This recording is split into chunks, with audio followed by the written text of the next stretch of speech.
Hello students, welcome to বৈরাগ্য শিক্ষা নিকেতন। আজকের ভিডিওতে তোমাদের সামনে উপস্থাপন করছি সপ্তম শ্রেণী বা ক্লাস 7 ফার্স্ট সামেটিভ ইতিহাস বিষয়ের পরীক্ষার প্রশ্নপত্র।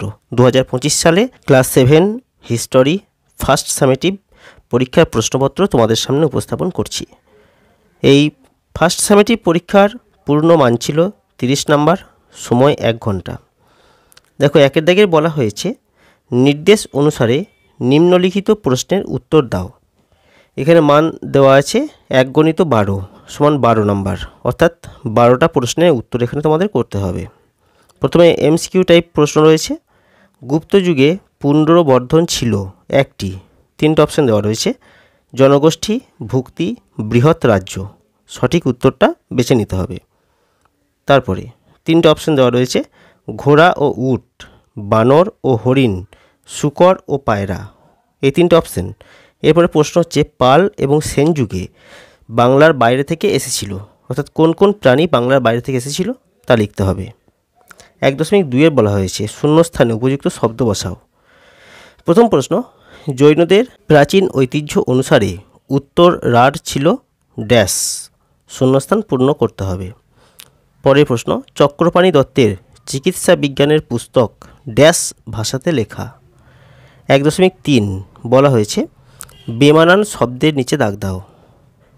শব্দগুলি হলো মক্কা, মদিনা, হিজরত, রামপাল। বেমানান শব্দ সেটাকে তলায় দাগ দিতে হবে। পরেরটা, লুইপাদ, অশ্বঘোষ, সরোহপাদ, কান্নপাদ, এর মধ্যে বেমানান কোনটা? 1.4 বলা হয়েছে একটি শব্দে বা একটি বাক্যে উত্তর দাও। প্রথম প্রশ্ন, কোন নদীভিত্তিক বাণিজ্য অঞ্চলকে দখলে রাখার জন্য 200 বছর ধরে ত্রিশক্তি সংগ্রাম সংগঠিত হয়েছিল? পরের প্রশ্ন, বজ্রযান বা তান্ত্রিক বৌদ্ধ মতাবলম্বী নেতাদের কি বলা হতো? পরের 1.5 প্রশ্ন, সত্য ও মিথ্যা নির্বাচন করো, বা কোনটা সত্য কোনটা মিথ্যা লেখো। প্রথমে দেওয়া আছে সেন রাজাদের আদি বাসস্থান ছিল দক্ষিণ ভারতের কর্ণাট অঞ্চল, পাশে ব্র্যাকেট দেওয়া আছে, সত্য বা মিথ্যা লিখতে হবে।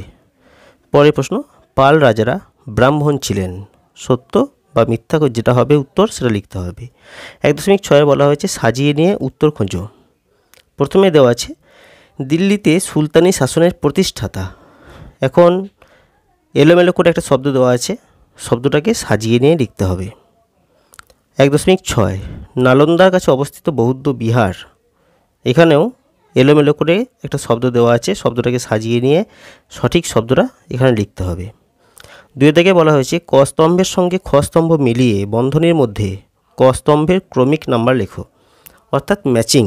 ক স্তম্ভের সঙ্গে খ স্তম্ভ মেলাতে হবে। প্রথমে ক স্তম্ভে দেওয়া আছে গুর্জর প্রতিহার, গ্রাম পরিষদ, ঘুরের শাসক, সন্ধ্যাকর নন্দী, এগুলো দেওয়া আছে। আর খ স্তম্ভে দেওয়া আছে উর, মইজুদ্দিন মোহাম্মদ, রামচরিত কাব্য, রাজা ভোজ। এগুলো সবই এলোমেলো করা আছে, সাজিয়ে নিয়ে পাশে যে ব্র্যাকেট রয়েছে সেখানে ক্রমিক নাম্বারটা লিখতে হবে। 3 দাগের বলা হয়েছে 2টি বা 3টি বাক্যে উত্তর দাও, যে কোনো 4টি। প্রথম প্রশ্ন, লখনৌতি রাজ্যের সীমানা নির্দেশ করো। দ্বিতীয় প্রশ্ন, কৈবর্ত বিদ্রোহ বলতে কী বোঝো? তৃতীয় প্রশ্ন, মাৎসন্যায় কী? চতুর্থ প্রশ্ন, নাস্তিক পণ্ডিতে ভিটা বলতে কী বোঝো? পরের প্রশ্ন, পাহাড়পুর প্রক্ষেত্রের বা প্রত্নক্ষেত্রের মন্দিরের গাত্র ফলকগুলি থেকে কি বোঝা যায়? পরের প্রশ্ন, পাল এবং সেন যুগে বাংলার কৃষিজ সম্পদের পরিচয় দাও। এরপরে 4 দাগে বলা হয়েছে সংক্ষেপে মানে 30 থেকে 40টা শব্দের মধ্যে যে কোনো 2টি প্রশ্নের উত্তর করতে হবে। প্রশ্নের মান হচ্ছে 3, 2টো প্রশ্নের জন্য 6 নাম্বার। প্রথম প্রশ্ন, রাজা শশাঙ্ক বৌদ্ধ বিদ্বেষী ছিলেন, এই মতের পক্ষে এবং বিপক্ষে যুক্তি দাও। পরের প্রশ্ন, খ্রিস্টীয় 8ম শতকে দক্ষিণ ভারতে চোল শক্তি উত্থানের বিবরণ দাও। পরের প্রশ্ন, রাজা লক্ষণ সেনের রাজসভার সাহিত্যচর্চার পরিচয় দাও। আর শেষ প্রশ্ন, বাংলায় পাল এবং সেন শাসনকালের মধ্যে তুলনা করো। তা এই হলো 30 নম্বরের ক্লাস 7 ইতিহাস প্রশ্নপত্র, ফার্স্ট সামেটিভ পরীক্ষার প্রশ্নপত্র।